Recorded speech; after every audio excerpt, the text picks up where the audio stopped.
ఒక స్త్రీ, ఆమె పేరు తెలియదు, బాబాకు జిజ్ఞాసతో కూడిన విచిత్ర ప్రశ్న వేసింది ఒకరోజు. ఉత్తమ జన్మ గురించి ఆ ప్రశ్న.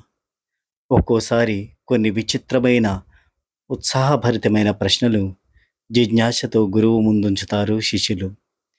ఇటువంటి ప్రశ్నలు కొందరు తమ అమాయకత్వంతోనూ, లేక మేధావులు, సత్శిష్యులు వారు తెలుసుకోదగిన అంశంపై మరింత స్పష్టత కొరకు గురువును అర్థిస్తారు. అంతేకాని వారెప్పుడూ గురు సామర్థ్యాన్ని పరీక్షించేందుకు ప్రశ్నలు వేయరు. ప్రశ్న వేసిన వ్యక్తి మానసిక సామర్థ్యాన్ని బట్టి సందిగ్ధత లేకుండా స్పష్టతతో సద్గురువు ఆ ప్రశ్నలకు సమాధానం చెప్పాల్సి వస్తుంది. ఆమె బాబా భక్తురాలు. అనేక పర్యాయాలు బాబాను దర్శనం చేసుకుంది.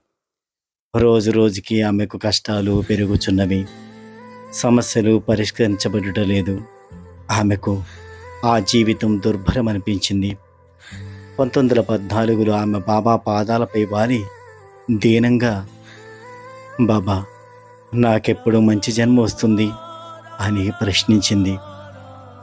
బాబా వెంటనే వచ్చే జన్మయే అన్నారు.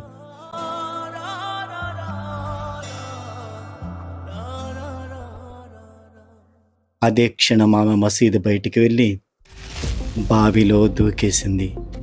బాబా అనుగ్రహం ఉంటే భక్తులకు మరణం కూడా దరిచేరదు. ఆమె రక్షించబడింది. ఏనాటికి నన్ను విడబోకుమయ్యా సాయిరా, శ్రీ సాయిరా, సాయిరా, బాబా సాయిరా, సాయిరా, శ్రీ సాయిరా.